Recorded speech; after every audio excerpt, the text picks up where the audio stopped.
Hello everyone, welcome to the law code by Satish Pandey. आज का जो ये हमारा टॉपिक है वो है section 11 of Indian contract act, जो कि ये बताता है कि कौन कौन से ऐसे पर्सन हैं जो कि कॉम्पिटेंट टू कॉन्ट्रैक्ट हैं, जो कि कॉन्ट्रैक्ट करने लायक हैं। अब कॉन्ट्रैक्ट क्या है? बेसिकली एक एग्रीमेंट होता है जो दो लोगों के बीच में होता है। तो जो आज का ये टॉपिक है उसको शुरू करते हैं।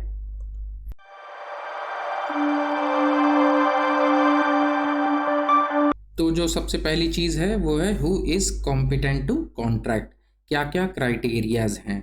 सबसे पहले क्राइटेरिया में आ जाता है आपका एज का क्राइटेरिया, जो कि ये बताता है कि कम से कम 18 साल के जरूर होने चाहिए।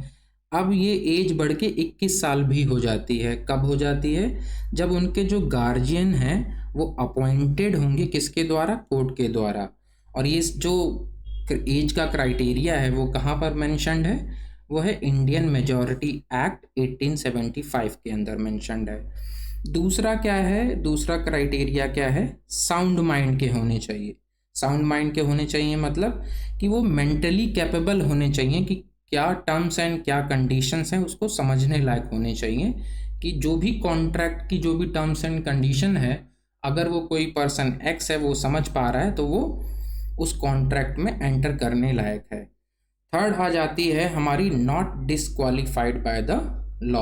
अब ऐसे भी कोई पर्सन होनी चाहिए जो कि डिसक्वालीफाइड है लॉ के अकॉर्डिंग, कि भाई ये लोग जो हैं कॉन्ट्रैक्ट में एंटर नहीं कर सकते।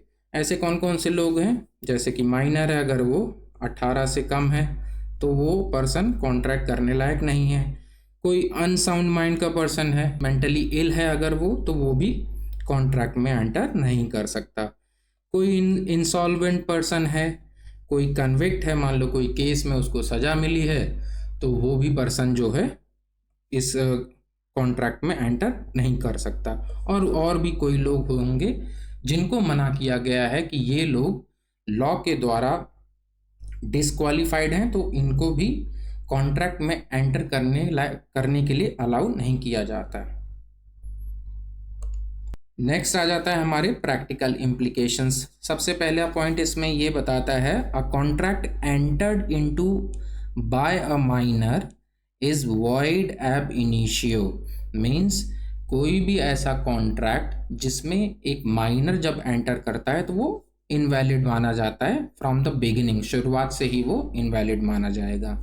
नेक्स्ट आ जाता है a contract with a person of unsound mind is invalid. ये तो इनवैलिड माना जाएगा। मान लो कोई मेंटली इल है तो उसके द्वारा जो भी कॉन्ट्रैक्ट किए जाएंगे वो सब इनवैलिड माने जाएंगे। But if the person is, अगर वो टेम्परेरी बेस पे पर्सन अगर ठीक है और वो टर्म्स एंड कंडीशंस जो भी हैं कॉन्ट्रैक्ट की समझ पा रहा है, तो वो उस पीरियड के लिए वो कॉन्ट्रैक्ट वैलिड माना जाएगा। एक केस लॉ भी देख लेते हैं।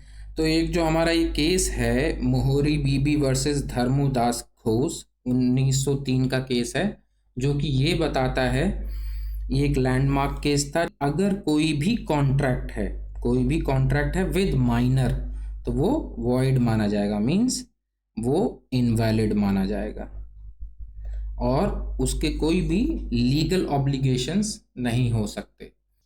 तो ये था हमारा आज का section 11 of Indian contract act, और इसके अंदर हमने सीखा कि कौन कौन से ऐसे पर्सन हैं जो कि एक कॉन्ट्रैक्ट में एंटर करने लायक हैं, क्या क्राइटेरियाज हैं, उसको आज हमने समझा। Thank you guys for watching this lecture. Please like and subscribe to my YouTube channel, that is the law code by Satish Pandey.